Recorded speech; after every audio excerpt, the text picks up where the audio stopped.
Hello, my friend. Um, I am dressed like this today, not because I'm in the military, not because I'm a police officer, and you can hear dogs barking, you can hear birds, because this is what soldiers and the police and all those in uniform go through. So you can hear the dog, you can hear the birds, you can hear all that, and you can see I am dressed up in uniform. This is not because I am trying to be a police officer or I'm trying to be a soldier. I am dressed up this because I'm addressing you today. The soldiers, the army, the police, the sheriffs, all the people in uniform, anyone who carry the gun, anyone who wear uniform, I'm addressing you today. This is your sermon. I will ask you that you pay attention for the next 5-6 minutes, and I tell you something very important.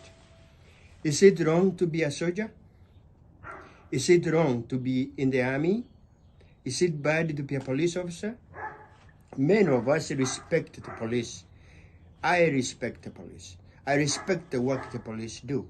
But there are police officers, a few of them, who are evil, who do wrong. Those are the ones who spoil the name of the police. Here in America, I can write a book about what the police do wrong and what they do right. But today is not about the wrong or the right ones. I'm talking to all people in uniform, whether you are in Africa, in China, in Europe, or in America. I'm addressing you today. And I'm not addressing you as a commander. I'm addressing you as a man of God, telling you exactly what the Lord says. I'm going to read, and then you decide. The book of Luke chapter 3, verse 12 to 14. It reads, "Even tax collectors came to be baptized. Teacher, they asked, what shall we do?" Jesus said, "Do not correct any more than you are required to do." And then some soldiers asked him, "And what shall we do?" He replied, "Don't extort money and don't accuse people falsely. Be content with your pay." While you hold that thought, let's also go to read in the book of Acts chapter 16. Acts chapter 16, verse 30. It says, "The jailer called for light, rushed in and fell trembling before Paul and Silas." That's verse 29. Then verse 30 says, "He then brought them out and asked, 'Sir, what must I do to be saved?'" Now, you have seen tax collectors. They came to Jesus. They asked him the same question. What must we do to be saved? Soldiers came and asked, what must we do to be saved? The jailer who put Silas and Paul in prison, he saw what Paul and Silas did. He saw the miracle. He came out and said, "Sirs, what must I do to be saved?" And that's when Paul says, "Believe in Jesus Christ and you will be saved." Now, the reason why I read this one is to show you the soldiers, whether you are in Africa, in Afghanistan, in Asia, in China, in Europe, or in America, wherever you are, if you are a man or a woman in uniform, you are also a father, you are a daughter, you are a mother, you are a sister, you are a brother. Wherever you are not just a soldier. You belong to a family. And you too need salvation. And you too, the Lord says, He came for you. He came for all people. After you put your uniform down, you are a human being just like me and everybody else. And therefore, the Lord says He came for everyone. And you too need salvation. Now that's why you ask, like the other soldiers before you, what must I do to be saved? Those people have asked.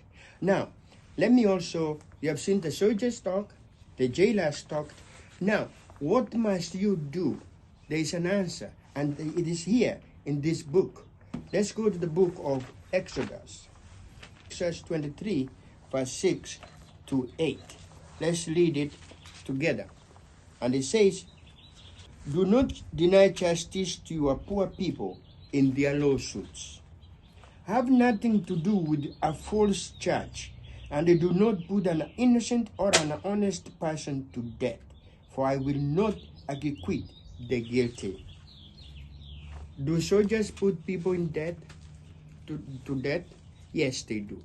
Soldiers are supposed to fight with soldiers. So if soldiers go killing innocent people, women and children, people who have no guns, like we have seen some police officers do, you kill an innocent person, you have committed a sin. It's a crime and it's murder. Do not accuse anybody falsely. Do they do that? Are you a police officer who accuse people falsely? You put charges which are not there. You arrest somebody just because you don't like them. You put things against them. You bring false evidence against them. You say he did it. Here in America, we have seen people who have gone to jail for years for crimes they never committed. The truth comes later that this person was not even there when that crime was committed. But because there are some bad police officers, they accuse other people. They spoil their life. Remember, you will not go without being punished. Our God is the one who punishes, is the judge. Remember that. Now, let's also read verse 8. This is what it says. Exodus 23, verse 8. Do not accept a bribe, for a bribe blinds those who see and twist the word of the innocent. Listen very well, my friend. Do not accept a bribe. It blinds people. It blinds those who see. It blinds those who see, and it twists the words of the innocent. You are a police officer. Maybe you are a sheriff. The politician or the rich person comes to you, gives you a bribe, you take it. Maybe they give you a car, maybe they give you money. You take a bribe so that you can accuse an innocent person or put innocent people in jail.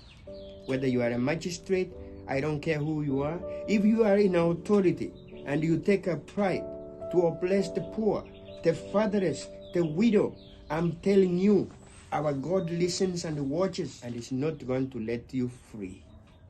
These are evil. Now, let us also read in the book of Zechariah. I am doing this quick because I just want you to think about it.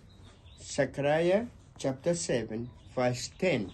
This is what it says. Do not oppress the widow or the fatherless, the foreigner or the poor. Do not plot evil against each other. Some of you don't care about these things, but I want you to know that nothing goes without being seen by our God. If you are in authority and you are oppressing the poor, the widow, the fatherless, or a foreigner because he's in your country, believe me, our God sees everything. Do not do these things. Maintain justice in your court. Speak up for those who cannot speak for themselves. Do what is right and just.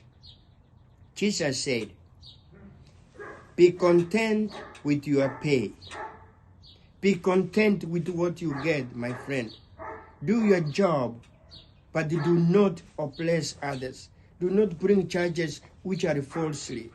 False charges, so somebody can be in trouble, go to jail. Do not do this. Do your job as a soldier, as a police officer. Maintain law and order. We love the probation, but we hate when the police or the soldiers go against their mandate and corrupt and kill innocent people. That's what people hate, and that's what our God hates. Do what's right. Stop this business of taking bribes on the street everywhere. These bribes you take, my friend, I'm telling you, the bribe you take money, corrupt money. Then you go to buy bread for your children. You go to buy milk for your children. You bring a curse to your family. This money is cursed. Don't take it. Some have even realized that, oh, this money is cash. I am going to put this money in a box and buy land. Yes, you buy land, but you never build on it. You start building a house, you never even finish the building. It collapses.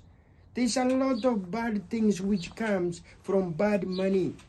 Do not oppress anyone. Do what is right. Do what is just.